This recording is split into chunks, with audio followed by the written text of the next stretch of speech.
O STF custa aos pagadores de impostos mais de R$1 bilhão. Ele custa mais do que a realeza britânica. Enquanto isso, o ministro Barroso faz exigências, no camarote da Sapucaí.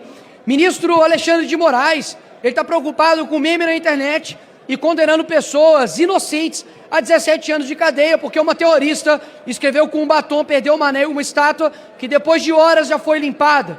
A gente tem aí um governo processando o Bolsonaro, senhores. Olha que loucura, porque o Bolsonaro falou que mulher petista é feia. Agora a gente é obrigado a achar a petista bonita. É só o Lula mesmo para poder falar que a Gleice é uma delas. É inacreditável como num Brasil que tem 100 milhões de pessoas que não tem saneamento básico, e peço perdão aqui para o meu palavreado, não tem aonde defecar, 32 milhões de pessoas que não têm água potável, ministros do STF preocupando com banalidades, colocando um dedo em coisas que não são de sua competência. Nós temos um país onde, infelizmente, as pessoas podem ir para a sua escola e tomar um tiro de bala perdida. A gente não tem uma saúde decente. As pessoas enfrentam dificuldades de 8, 12 horas por dia para poder ir trabalhar, enquanto um bando, perdoe a palavra mais uma vez, de vagabundo que fica lá com mordomias, gastando a sua grana e ainda se colocando como deuses desse país, decisões passam todas por eles, e o nosso povo sofre por conta disso. E a dicotomia que há quando é com a direita é inacreditável. Somente nos 2 anos de governo Bolsonaro foram 123 decisões contrárias a ele. Aí eu te pergunto, quantas decisões o STF já tomou nesse tempo de mandato do Lula contra ele? Nem contra ele, mas pedido de esclarecimento. Já que eles gostam de pedir 48 horas para explicar fulano de tal, 3 horas para explicar tal coisa, por que até agora o STF não pediu ao governo Lula para poder esclarecer em 48 horas as queimadas da Amazônia? Ou se não, as mortes dos Yanomamis? Ou se não, da inflação que está alta?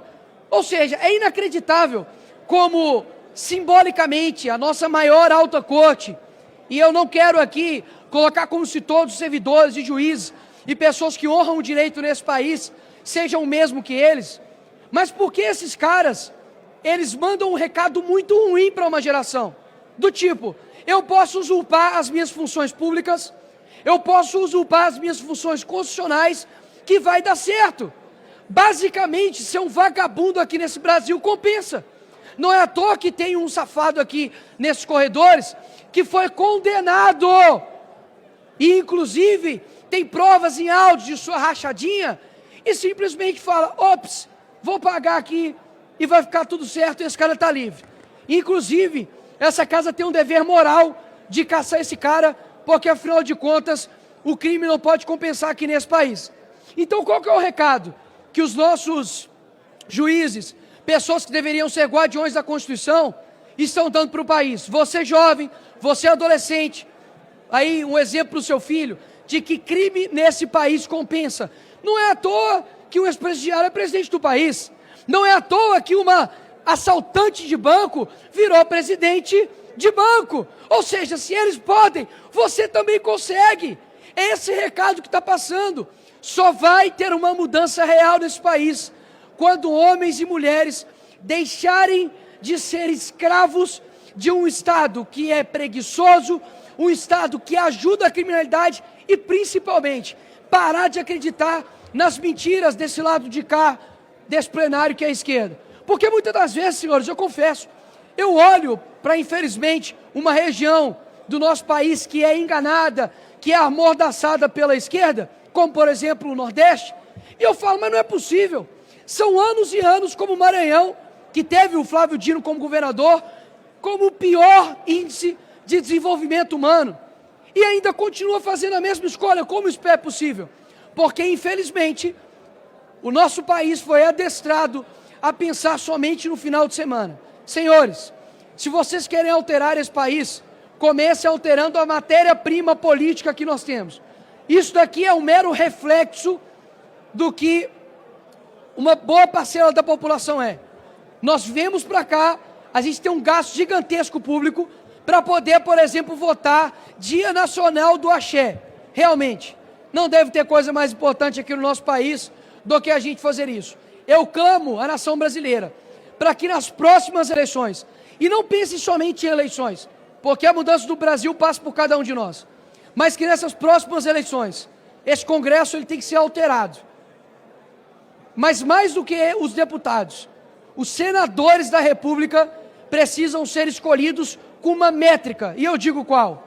Quem não tiver compromisso em pautar impeachment e votar favorável a impeachment de ministro do STF, para mim não serve.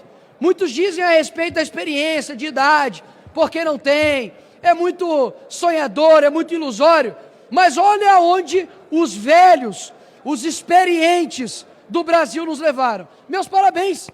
A culpa de hoje termos 100 milhões de pessoas sem saneamento básico é de quem governou esse país por mais de 16 anos. A culpa dos recordes de queimadas da Amazônia é de quem governou esse país por mais de 16 anos. Ou seja, se não houver uma mudança real na população brasileira, vai passar a minha geração, vai passar a geração da minha filha e, infelizmente, esse país não vai mudar.